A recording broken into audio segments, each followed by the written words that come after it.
행복하시라고 강의 앞서서 큰절 올리고 강의하겠습니다. 행복하십시오.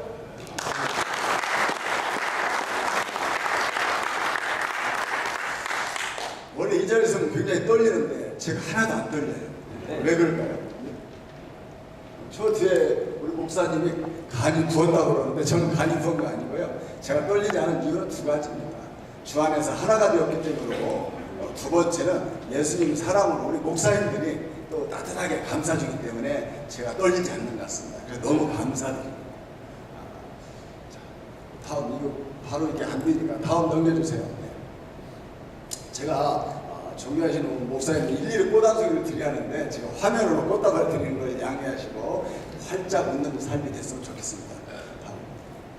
제가 그 다음 넘기시고요. 제가 이 자리에 설 수 있는 여건이 안 되는 저를 이렇게 불러주신 걸 보시고 다음 넘겨주시고요. 예, 그래서 좀 생각을 해봤어요. 성직자분이고 저보다 또 연배도 훨씬 많으신 분한테 제가 무슨 말씀을 해야 도움이 될지 굉장히 고민을 많이 했는데 이 첫 번째가 제가 존경하는 제가 좋아하는 말씀입니다.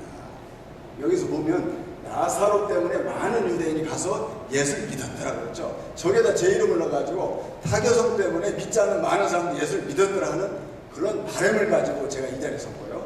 두 번째는 아까 말씀을 읽은 것처럼 백발은 영화로운 널유방이라고 그랬죠. 그 의로운 길을 걸어야 그걸 얻을 수 있다는 그 말씀입니다. 그래서 어르신들한테 영화로운 멸류관을 얻도록 하는 전도 전파를 해야겠다는 것이 두 번째고, 세 번째는 요엘서 2장 28절이에요. 저기에 보면은 너희 자녀들은 장래를 말할 것이고 너희 젊은이 이상을 볼 것이고 그리고 너희 늙은이는 뒷방의 늙은이가 아니고 너희 늙은이는 꿈을 꾸라는 거죠. 꿈을 꿔서 젊은이들에게 방향을 제시해주고 또 미래의 비전을 제시해주고 또 조언해주고 하는 것을 담당하라고 하는 말씀이 있습니다. 이 세 가지 때문에 제가 오늘 이 자리에 선 걸로 기대하고 있습니다.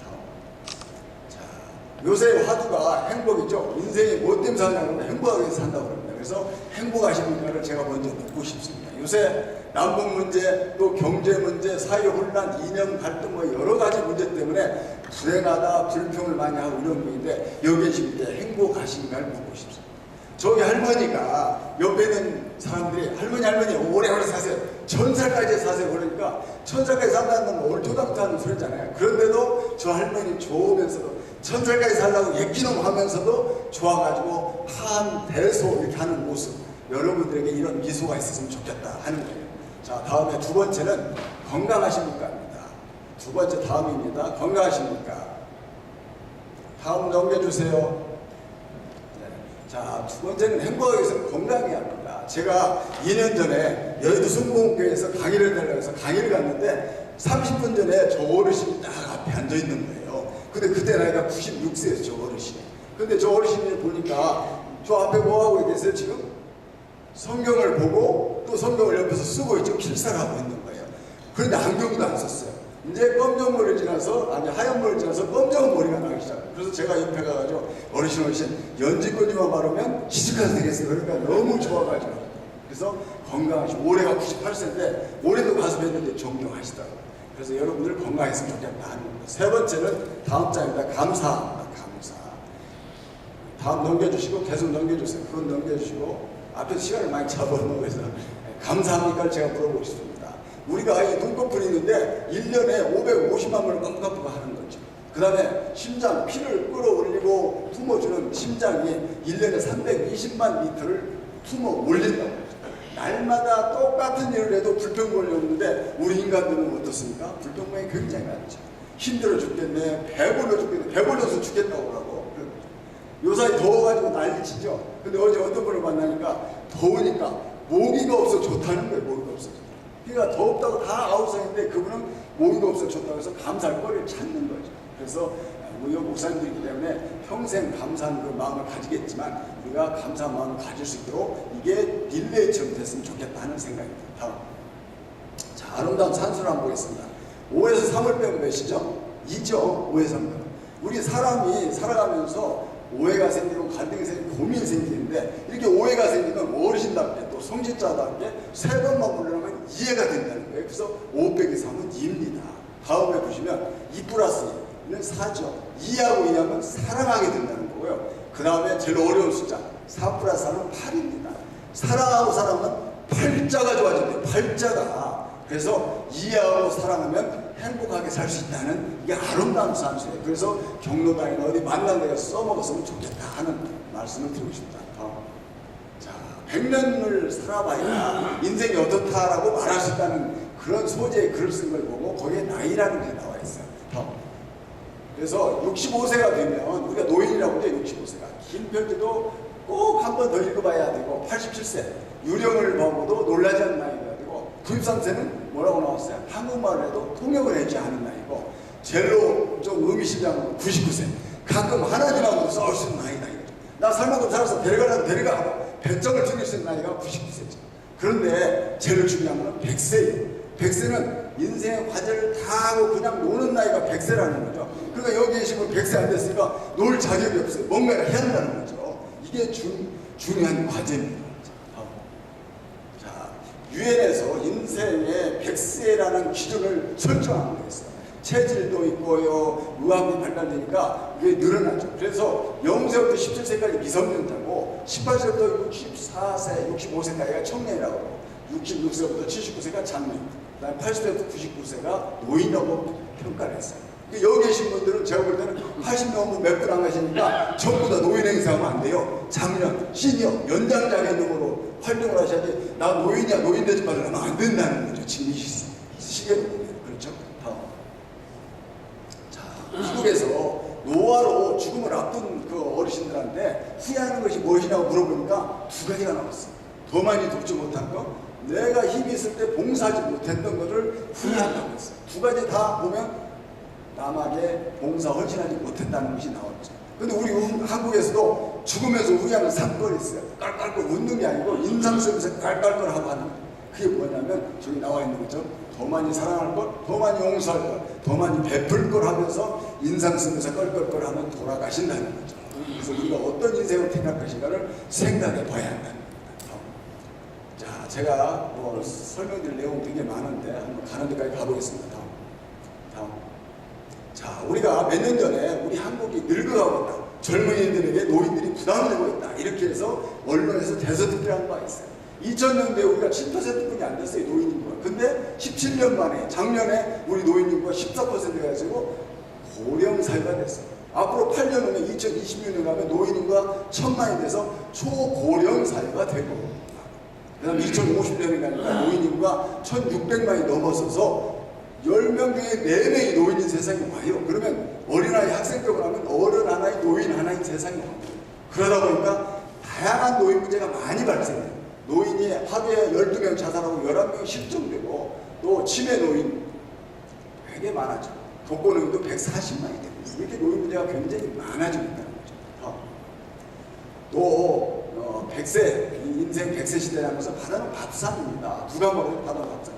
여기 어떤 연구 기관에서 연구한 거 보면 연령별로 100세에 도달하는 것을 분석해 봤는데 71년생, 지금 40대 있는 사람들은 10명 중에 5명이 100세 살고 지금 71년, 37년생이니까 약 7대 후반, 8대 초반 된 사람은 10명 중에 2분이 100세까지 살 수 있다는 원리가 나왔어요. 원리가 나왔어요. 그래서 우리 하나님께서 주신 우리 출생하고 또 장수가 축복인가 재앙인가 하는 것은 본인들이 준비 확인하는 거죠. 하나님 주셨는데 오래 살라고 주셨는데 자기가 못 누리면 축복이 아니죠. 그런데 지금도 막 휴지나 죽고 노숙인 좀 생활하면 이건 재앙이죠, 장수가. 그래서 여러분들이 어떤 준비를 해야 할까를 생각해 보라고 합니다. 자, 우리 인생 얼마나 살 수 있을까 하는 겁니다. 우리가 대한노인에서 한 10년 전에 노인들 행사하니까 상해보험 들어주자 해가지고 보험회사에 가서 협조하면 75세 이상은 보험 안 돼요. 언제 다칠지 모르고 안 돼요 이랬어요. 근데 지금 작년부터 110세 보험이 나왔어요. 110세 보험. 손해보면서 보험회사에서 할 일이 없다. 그 다음에 서울 내 우리 중앙에 있는데 거기에 효창공원인데 효창공원에 그 플래카드 걸린 걸 보십시오. 서울특별시에서 국가기본 120세 교실을 모집하고 있는 거죠. 그 다음에 도전 170세 인생. 이게 2015년 2월 달에 미국의 과학자들이 사이언스라는 과학 잡지에다 실렸던 거예요. 도전 120세, 인생 170세까지 살 수 있다는 논리를 제기한 거예요. 여기 보면 쥐가 평균 생애 18개월인데 거기다가 장수 유전자 피토콘 테라를 계속 주입시키니까 18개월 살던 생쥐가 32개월 살았어요. 70% 이상 신장한 거죠. 그러니까 우리가 100세 인생이라고 말하는데 거기다 70을 곱으니까 170을 살 수 있다는 논리가 나온 겁니다. 그럼 과연 우리가 어떻게 살 것인가? 170으로 따지면 여기 계신 분 절반뿐이 못 살았어요. 절반뿐. 그럼 나머지 절반 인생을 어떻게 살 것인가? 그냥 옛날 우리 어린 적 경로당에서 고스톱 10원짜리 내기하면서 칠 것인가? 살 것인가? 앞으로 어떻게 살 것인가 생각이 들어가는 거죠. 다음. 그래서 제가 한 번을 소개하겠습니다. 이분이 누구죠? 구봉서시죠? 구봉서 개그맨, 웃기는 사람 이렇게만 우리가 알고 있는데 굉장히 이분이 좋은 일을 많이 했어요. 어린이집을 많이 도와주고요. 해외에 있는 그런 학교 건립하는 데 많이 도와줬어요. 그렇게 좋은 일을 많이 했는데 웃기는 사람으로만 우리가 알고 있는 거죠. 그런데 이분이 2년 전에 돌아가시면서 아름다운 요원 2가지를 했어요. 아름다운 요원. 첫 번째 뭐냐? 개그맨에 등록된 사람이 한 3만 명이 되는데 나처럼 이름 있는 사람은 한 200명뿐이 안 된다. 나머지는 굉장히 어려워서 남해를 끈끈이 떼우는 사람도 많이 있다. 그러니까 내가 죽더라도 그 사람들 오면 조용을 받지 마라. 어렵게 사는 후배들한테. 그게 첫 번째고요. 두 번째는 내가 죽어도 내가 돕고 있는 학교 어린이를 위한 그런 돕는 것을 계속 도와주라. 내가 재산이 남겨놓은 그 범위에서 도와주라. 통상 어르신이 돌아가시면 다 그냥 끊어버리는 경우가 많이 있잖아요. 이런 아름다운 유언을 했어요. 그래서 오늘 저하고 만난 여러분들은 과연 어떤 다짐을 할 것인가를 생각을 해보자. 이 구봉서 선생님처럼 첫 번째 아름다운 유언으로 남게 한다는 거죠. 일반적인 유언은 뭐예요? 일반적인 사람들은 이 노는 큰아들, 이 밭은 작은아들 이런 식으로 유언하는데 여기 계신 분 다 신앙인들이기 때문에 아름다운 유언은 신앙답게를 만들 수 있도록 그렇게 유언하는 이런 것들도 있을 것이고 여러 가지 있습니다. 그 다음 두 번째는 어떤 사람으로 기억될 것인가 생각해봐. 우리 손자녀가 우리 동네 사람이 나를 보고 욕쟁이 할머니, 깍쟁이 할머니 뭐 이렇게 인정을 받을 것이냐. 그죠? 지금부터라도 열심히 봉사하고 하시면서 봉사자는 할머니, 친절한 우리 할아버지 이런 식으로 인정을 받을 것인가를 생각해요. 그 다음에 세 번째는 예수님도 이 땅에 오셔서 공생일간에 말씀과 전도와 복지를 행했어요. 복지. 이것을 했잖아요. 우리도 따라서 가야 돼요. 그래서 우리가 신앙의 전도사로서 복지의 전도사로서 사명을 어떻게 감당할 것인가를 생각해보는 시간이 됐으면 좋겠습니다. 다음. 그래서 시녀는 사회의 짐이다 이렇게 통상 얘기하는데 우리는 힘이다, 역동성이다 이렇게 말하고 싶어요. 저 손혜 선생이 지금 40여 년간 전국 노래자랑에서 92세요. 근데 작년에가 좀 아파가지고 젊은 아나운서나 이런 사람한테 맡겼더니 너무 그 맛이 안 난다고 죽을 때까지 그걸 하라고 방송국에 그랬어요. 왜 넘어갔어요? 자, 그 다음에 그 밑에 보시면 오른쪽에 보신 분께 김영석 교수예요. 연세대학교 명예교수. 그분이 작년도에만, 올해가 99세인데 작년도에 강의만 165일을 했어요. 토요일 일을 빼고 나면 일주일에 3번 정도는 했다는 거죠. 99세 거부에 그렇게 강의를 열렬 했는 거예요. 근데 이분이 사회의 짐입니까? 짐이 아니잖아요. 자, 이 87살 할머니, 위에 있는 할머니가 영어에 도전했어요. 왜 영어를 배웁니까? 그러니까 나도 해외에서 영어 하는 사람들 자원봉사를 해주겠다. 이런 소박한 꿈을 가지고 87세에 영어 학원에 등록해서 근데 그분이 더 중요한 것은 장학금을 모았어요. 그래서 요 글씨에 보면은 내가 더 많이 장학금을 모아서 줘야 하는데 너무 작게 모아서 미안하다고 그 자막이 나왔어요. TV에 나온 자막. 그 밑에 보면은 미국에 102살 먹은 현직 교사 할머니예요. 저 남자분이 교장 선생님인데 102살 현직 교사 할머니한테 말씀하시죠. 우리 어린아이들이 할머니한테 따뜻하고 부드러운 우리 할머니한테 배워서 좋다고 하면서 표현한 거예요. 그 밑에 자막이 YTN에 나왔는데 그래서 우리 통상 우리 초등학교 들어가면 학부모들이 뭐예요? 네 선생님 몇 살 먹어서 50대고 늙은이 만났네 요새 이러는데 102살 먹은 할머니를 만났는데도 교사를 만났는데도 부드럽고 따뜻한 할머니 만나서 배울 것이 많다고 이렇게 말씀하는 이런 분들이라는 거죠. 다음 주세요. 자, 그래서 자랑스러운 원로 성직자분을 몇 분을 소개할게요. 제일 위에 있는 분이 강변 원로 목사님이세요. 여기 기독교 감리교 목사님이신데 이분이 목회를 하시고 저 태안반도에 가가지고 보금자리를 해서 동네 청소도 해주고 어부들 이렇게 오면은 저 상담도 해주고 이렇게 말했어요. 한 1년간 이렇게 열심히 했는데 나중에서 뭐 했어요? 그러니까 목사님 딱 이러니까 그때부터 그걸 더 추앙을 더 많이 했던 거예요.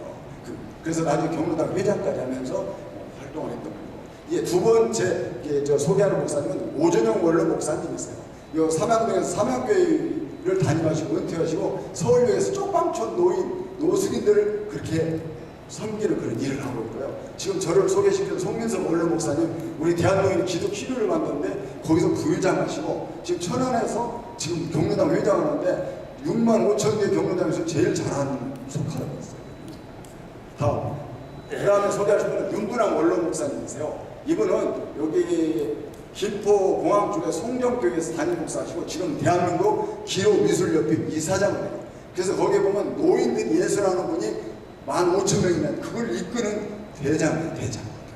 그 다음에 그 밑에 보시면 노철호 원로 목사님이 있는데 이분도 은퇴하시고 한국자원봉사관리협회라는 것을 만들어서 이사장을 하고 있어요. 전국의 경로당을 도와주겠다는 그런 협회를 만들어서 자원봉사를 하죠. 그 다음에 마지막으로 소개할 분은 김영애 원로 목사님이세요. 이분이 은퇴하고 나서 한국 효도선 봉사단 단장을 역임하면서 효도선 식품 사업단까지 만들었어요. 그래서 소외계층, 노인이나 어린이나 이런 사람들한테 무료 급식도 제공해서 필요한 것들 제공해주는 이런 일을 하고 있어요. 얼마나 아름다운 봉사 또 일을 하고 있는지 모르겠어요. 그래서 여기 계신 분들도 뭔가를 한번 해보겠다는 마음을 가지는 계기가 됐으면 좋겠습니다. 자, 다음. 자, 노인이 이제 꿈을 가지라고 저는 말씀드리죠. 아까 요엘서 읽었기 때문에 생략하고 그 밑에 보시면 이 어르신을 제가 소개하고 싶어요. 경북 예천에 있는 권 할아버지인데 방송에 지금 EBS 방송이 나왔어요. 근데 올해가 95세. 근데 예천에서 논과 밭 농사를 15,000평이나 짓는데 자기 마을에 96세 먹은 혼자 사신 할아버지 혼자 사신 분 또 할머니 혼자 사신 분 이분한테 밥상을 만들어 가지고 경운기에다 싣고 하루에 아니야 일주일에 3번씩 밥상 대령을 해요. 95세면 자기도 대접을 받아야 하는데 밥상 대령을 하는 거죠. 근데 올해 이분이 방송에 또 나와서 2년 후에 올해 나왔어요. 나와가지고 방송에서 뭐라고 하냐, 나는 100세까지 농사를 짓고 노인들을 돕겠다. 그런데 100세가 되면 내가 가지고 있는 모든 재산을 팔아가지고 노인들을 돕는 재단을 만들겠다, 법인을 만들겠다, 이런 거예요. 여기 계신 분들 어떻게 생각하세요? 지금 95세면 언제 돌아갈지 모르는 사람이 100세 때 뭘 하겠다는 목표, 비전이 있다는 거죠. 여기 계신 분들 80대 뭐하고 90대 뭐하고 100세 뭐하고 계획 무엇이 있나요? 몇 분 계시겠지만 대부분은 계획이 없죠. 그냥 살아가시는 겁니다. 그래서 비전을 가져야 한다는 말씀드리십니다. 다음. 자, 성경 속에 꿈에 사람이 많이 나오죠. 아브라함이나 모세나 갈렙 이런 사람도 하나님의 꿈의 사람을 통해서 일을 하기 때문에 어르신들 그 꿈을 가지고 하면 여러분들 활용하신다는 말씀을 드리고 싶습니다. 다음 넘겨주세요. 자, 그 다음에 노인이 되면 가치관을 변화를 시켜야 합니다. 지금 달라가는 세상인데 50년대, 60년대 가치관을 가지고 살면 안 돼요. 지금 이 코끼리가 있는데 아까 코끼리가 있는데 지금 어디 거꾸로 가시네요.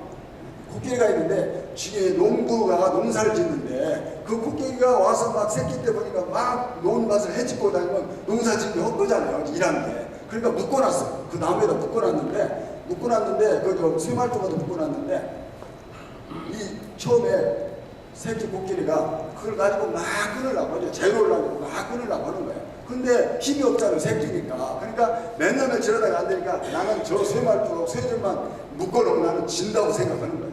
그런데 1년이 넘어가지고 2톤이 될 정도 이렇게 큰 몸집이 됐는데도 저기다 묶어놓으면 난 지지하고 묻는 거죠. 옛날 생각은 그대로 하고. 어르신들이 그런 생각을 하면 안 된다. 다음.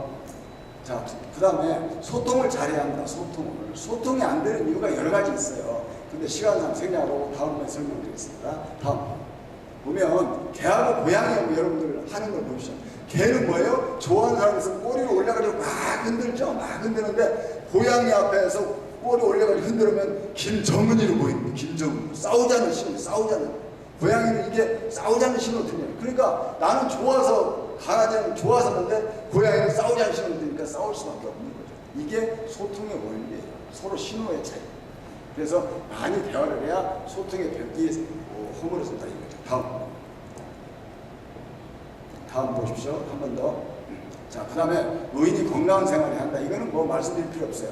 호주에서 노인 건강 마일리지 제도를 적용해요. 그래서 우리 대한민국도 기초연금을 어르신들한테 27만 원 9월부터 드리는데 그거를 100시간 운동하고 가라. 그 100시간 운동하면 27만 원 다 주고 90시간만 했다 그러면 10시간 까고 25만 원 주고 이런 식으로 호주를 하고 있어요. 노인들이 운동을 많이 해야 병원과 의원을 안 가서 국가 예산을 절감할 수 있기 때문에. 그래서 우리나라도 저걸 지금 시범적으로 하고 있어요. 조만간 할 겁니다. 그래서 건강했으면 좋겠다. 다음. 그 다음에 이제 평생학습, 평생현역생. 비록 은퇴는 하셨지만 죽을 때까지 배우면서 뭔가 해야 한다는 거죠. 그래서 지금부터라도 뭘 배우시고 그 다음에 일과 가사, 여가, 봉사활동 이런 것들을 하셔야 돼요. 죽을 때까지 하는. 그래서 평생연역사회라는 그런 거예요. 여기 계신 분들 지금 휴대폰 가진 분들 보면 스마트폰 안 가진 분도 계실 거예요. 스마트폰 아들 보고 사달라고 해가지고 사진을 찍는 거예요. 내가 강아지도 끼고 꽃도 이렇게 찍어가지고 손자녀한테 보내요. 손자녀한테 보내면 우리 할아버지가 카톡도 안 해. 사진도 찍어서 보낼 줄 아네. 그러면서 젊은 아이하고 대화가 돼요. 대화가. 그래서 젊게 사는 비결이라고. 그래서 평생 와서 평생 현역 사이에 좀 했으면 좋겠다는 다음. 그 다음에 기부하면 행복해진다 하는 거예요. 이 왼쪽에서 보시면 기부에 참여한 사람은 43.5%, 오른쪽에는 기부에 참여하지 않은 사람은 28%예요. 그래서 기부에 참여한 사람이 15% 정도 만족에 느끼더라, 더 느끼더라 해서 하는 거예요. 그래서 나는 봉사를 많이 한다 하는 거고요. 다음.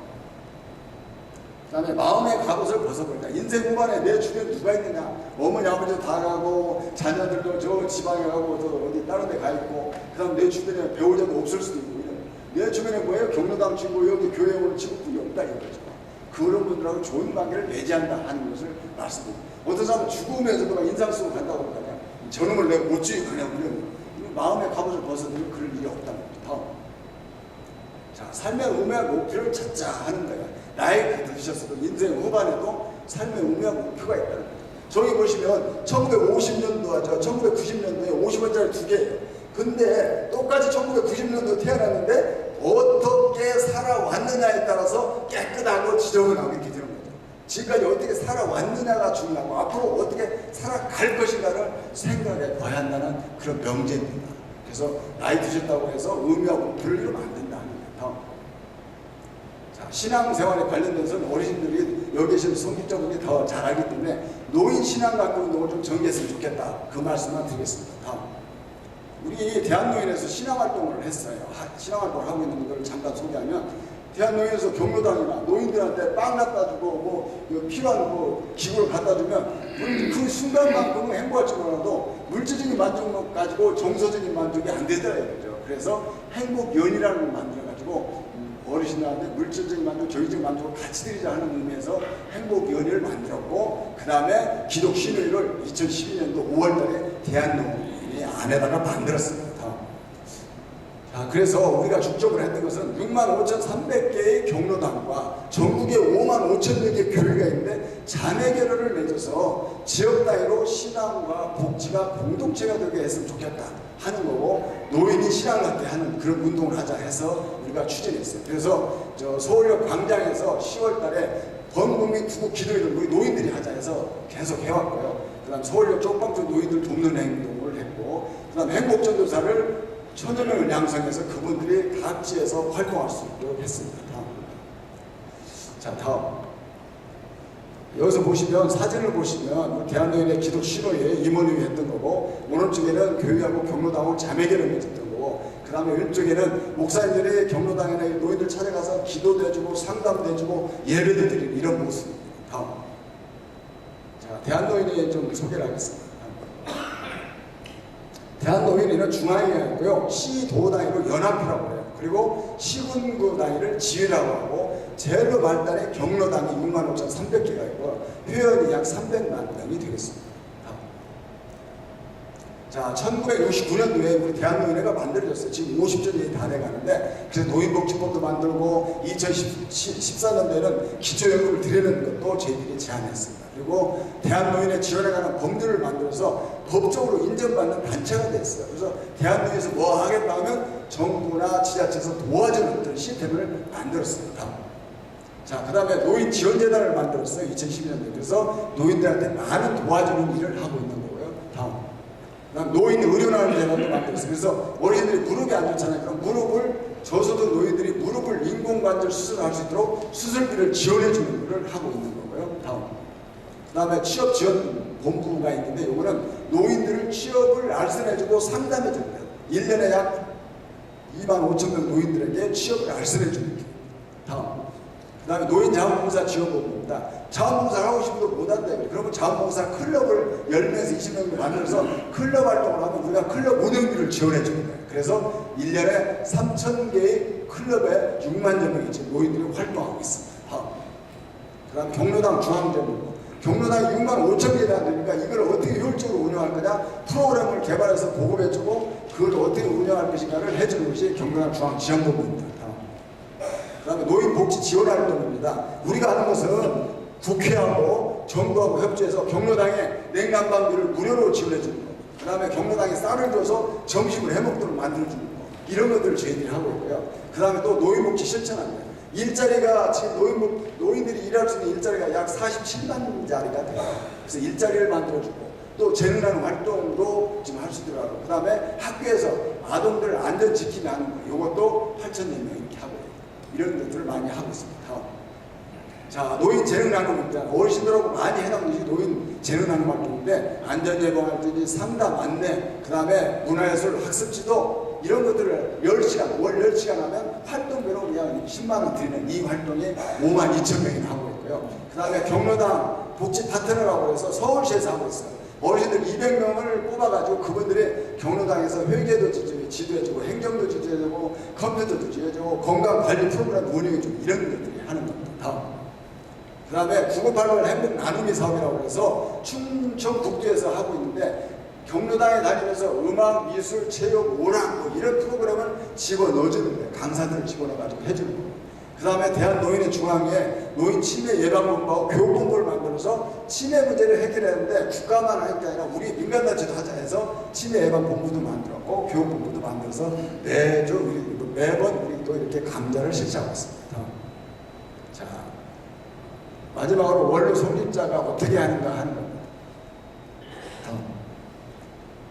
자, 우리가 존경받는 어린 세대가 돼야 합니다. 지금 젊은이들에게 인생의 길잡이가 되는데 지금 젊은이들이 굉장히 불안해하고 있어요. 3포, 7포, 9포도요. 청년 백수가 120만 명이 굉장히 청년들이 불안해. 그러면 우리가 어르신의 지혜와 경륜을 가지고 궤도해야 합니다. 아프리카 속담에 보면 노인 한 명이 돌아가시면 도서관 하나가 없어진 것처럼 우리 노인들의 지혜와 경륜을 높이 사고 있어요. 그래서 젊은이들에게 인생의 길잡이 역할을 해줄 수 있는 것이 우리 어르신입니다. 그리고 음악은 나무만 보죠. 이 전체적인 수고를 보고 나무만 보는데 수고를 볼 수 있도록 미래의 동량인 우리 젊은이들을 우리가 계도할 수 있어야 합니다. 그래서 그러한 인생의 길잡이가 되어서는 크게 여러 가지가 있겠지만 우리가 아름다운 유산을 남게 한다. 신앙각도 운동, 또 질서 잘 지키는 거, 뭐 예를 들어서 이런 것들을 좀 많이 하고, 그 다음에 봉사하고 나눔을 실천해야 하고, 섬김의 리더십, 요새 서번트 리더십을 가져야 한다는 거예요. 자, 그래서 21세기 노인의 역할은 크게 세 가지입니다. 수신자가 평천하라고 했죠. 가정 문제를 해결합니다. 그 다음에 사회 갈등 문제를 치유할 수 있어야 합니다. 세 번째로 사회 통합의 주체가 되어야 합니다. 지금 뭐 진보 보수, 노인들도 진보 보수가 나뉘고 있고 1, 3세대 갈등이 있고요. 굉장히 문제가 많아요. 남녀 갈등, 미투에 의해서 문제가 많아요. 이런 것들을 좀 총체적으로 할 수 있는 분이 우리 어르신이에요. 그래서 갈등이 생기면 중재자 역할하고 교육을 하고 어렵고 힘든 사람은 격려해주고 조력해주는 역할을 우리 노인들이 해야 한다는 거죠. 다음. 자, 여기서 보시면 영화 인턴을 보신 분 여기 계실 거예요. 인턴을 보시면 이 젊은 30대 CEO가 열정이 많은 CEO가 있고 그 옆에 70대 인턴이 있어요. 그 회사에서 인턴을 뽑는데 저 노인분이 어디 됐어요. 그래서 분배를 하니까 부서를 이렇게 나눠주려니까 서로 안 받으라냐. 노인 안 받는다고. 뭐 이게 가치관도 틀리고 말도 안 통하고 어떻게 내가 노인한테 일 시키냐고 하면서 다 안 받는다고 그래. 그러니까 좌석도 없어요. 저 구석에 놓아가지고 자리가 넣으니 거기서 앉으라고 하니까 가서 할 일 없으니까 청소해주고 뭐 주변에 정리해주고 이런 것만 했어요. 그런데 사무실에 같이 근무하다 보니까 어떤 여직원이 어떤 사람하고 전화를 받는데 굉장히 어려움에 빠진 거 있어요. 그래서 가서 물었어요. 내가 잠깐 들었는데 좀 어려움 있는 것 같은데 뭐냐. 내가 도와주겠다. 그래가지고 그 사람 얘기를 다 들어가지고 해결을 시켜줬어요. 이런 식으로 여러 사람을 해결해 주니까 처음에는 그 사람을 하다가 전부 다 우리 부서로 오라고 막 이렇게 되는 거죠. 그래서 경험이 많고 지혜와 경륜을 가진 70대 인턴의 역할을 강조한 것이 영화 인턴이에요. 그래서 여기 계신 분들은 신앙인으로서도 많은 사람을 대해보고 상담은 기본적으로 다 하신다. 그런 활동을 하시면 좋겠다. 다음. 자, 제가 마지막 결론적으로 원로 성직자는 이래야 한다는 것을 말씀드리겠습니다. 말로 전하지 말고 가슴으로 전해야 한다. 우리가 뭐 믿음 천국, 불신 지옥하고 막 떠드는 사람이 지하철가 떠드는 요새 그거 가지고 혐오감만 있어요. 혐오감만 있어요. 그거 가지고 듣는 가슴으로 다가가서 전해줘야 한다는 거죠. 그 다음 두 번째 말씀드리시는 전문가 교육 과정을 좀 있었습니다. 성직자 하나만 가지고 남한테 가서 접촉하려면 굉장히 어려워요. 우리 구한말 시대에 보면 선교사도 우리나라에 와가지고 막 해서 선교가 안 됐잖아요. 그러니까 나중에 뭘 해? 교육자로 오고 의사로 와가지고 이렇게 고치다가 예성 이러면서 이런 식으로 해서 전도를 했잖아요. 그거 마찬가지예요. 여기 성직 가신 분이 웰당이라든지 상담이라든지 자기가 할 수 있는 분야의 교육을 좀 받으셔서 어떤 자격을 가지고 그걸 가서 접근하면서 하나님을 전도하고 이러면 더 좋다는 거예요. 자기 일도 하면서 하나님을 좀 전도할 수 있는 그런 마인드를 가지고 여러분이 할 수 있는 것은 크게 네 가지로 가르쳐요. 첫 번째는 종교계 우리 원로분들이 경로당 위원으로 가입해야 한다는 거죠. 그래서 호랑이라고 호랑이 불로 들어가야지 않아요. 그렇다고 경로당에 내가 뭐 이 나이에 돼 나같이 거룩한 사람이 무슨 경로당인가 이런 생각 가진 분들이 많이 있어요. 경로당에 가서 회원 가입해서 지역의 경로당 가면 지역의 아파트나 마을 다니는 경로당이 있어요. 거기에 가서 등록하면 돼요. 그럼 거기 가서 나중에 자연스럽게 경로당 회장도 되고 총무도 돼요. 그러면 자기 마음대로 경로당을 움직일 수 있잖아요. 거기서 야 믿으라도 하고 봉사활동도 하고 나눔도 할 수 있고 이렇게 그렇게 하는 것이 첫 번째. 그다음 두 번째는 노인 신앙의 전도사가 돼야 돼요. 경로당에 가서도 신앙을 전파하고 그 다음에 직장들 우리 대한노인의 중앙에도 우리 직장 신의가 있어요. 신의 예배를 보거든요. 그런 것들 와서 지도 목사로 하실 수 있어요. 그 다음 쪽방촌 노인들 뭐 어려운 이런 데 찾아가면서 하는 것들 그게 두 번째. 그 다음 세 번째는 다양한 프로그램이 많이 있어요. 노인들. 첫 번째가 일자리가 있는데 지자체하고 우리 노인회하고 해서 하는 일자리가 많이 있어요. 약 40만 개 일자리가 있는데 거기에 가면 교육이 일자리 있어요. 교육. 어르신들은 여기 성지자부터 교육을 시킬 수 있잖아요. 상담하고 교육을 할 수 있으니까 그런 파트로 가서 나 하고 싶다 해서 노인회 가서 신청하시면 또 될 수 있는 거예요. 그 다음 두 번째는 또 저희들이 하고 있는 것이 재능 나눔 활동이에요. 노인이 가지고 있는 재능을 가지고 나눠주고 방과후에 가서 나눠주고 경로당에 가서 노인들한테 나눠주고 이렇게 하는 거예요. 그러면 거기에 아까 얘기했듯이 상담, 안내, 그 다음 안전 예방활동, 그 다음에 문화예술활동 여기서 뭐 성악도 잘하고 또 악기 다루고 가서 문화예술활동 하면 돼요. 예를 들어서 그런 식으로 봉사활동 하는 그리고 자원봉사 아까 말씀드린 것처럼 마을 단위로 뭐 10명 20명 단위로 봉사 클럽을 만들어서 활동했던 그런 클럽에 들어가요. 그 다음에 또 두 번째는 경로당이나 우리 대한노인회 또 노인대에 가면 강의가 되게 많아요. 그럼 아까 우리 이사장 목사님 너무 나이도 드셨는데 말씀도 잘 하시던데 보니까 가서 교육도 하는 거죠. 교육 강사. 그 다음에 회계 행정 컴퓨터 이런 거 가서 지도해주는 그런 교사로서 역할을 해줄 수가 있어요. 그 다음에 소위 노인들을 찾아다니면서 지원하는 활동, 상담 활동, 노인 봉사 활동 이런 것들을 할 수 있어요. 그런 것도 할 수 있어요. 그 다음에 마지막으로 지역 내에 내가 직접 못하지만 경로당 회장들하고 협조해가지고 협력하는 업무를 수행하는 경로대장 내가 가서 뭐 하고 싶다고 하면 경로당 가서 할 수 있는 것들. 그 다음에 순회에서 예배도 할 수 있고 야 너희 우리 교회로 와서 같이 예배를 볼 수 있는 그 다음에 교회에서 꼭 필요한 거 있으면 지원해 주는 거죠. 야 경로당에 뭐 갑자기 환자가 생겼다. 차가 필요하다. 그럼 내한테 연락해. 내가 좀 병원에 데려다 줄게. 또 동행할 거 있으면 내가 동행해 줄 이런 식으로 해서 사회에 기여하고 또 원로 목사님들이 활동할 수 있는 그런 계기가 많이 있다는 거예요. 그래서 어르신들이 지금까지 가지고 있는 신앙적인 그런 양식과 그 다음에 가지고 있는 지혜와 경륜을 가지고 지역에서 활동을 하시면서 신앙과 복지가 공동체가 되는 그런 역할을 우리 어르신들이 했으면 좋겠다 하는 말씀을 제가 드리고 싶습니다. 그래서 만약에 뭐 노인회하고 연결돼서 뭘 하고 싶다 하는 분 있으면 우리 여기 송민석 우리 원로 목사님한테 얘기하거나 제 전화번호를 나중에 알려드릴 테니까 연락하면 제가 뭐 어디 신촌이라고 신촌에 사는 데 연결시켜주고 이런 식으로 연결시켜 드리겠습니다. 그래서 여기 계신 원로 목사님들 지역사회를 위해서 또 하나님을 위해서 많이 헌신하고 봉사하고 또 남은 여생을 기쁘고 행복하게 나누면서 살았으면 좋겠다는 것을 말씀드리면서 제 답을 마치겠습니다. 감사합니다.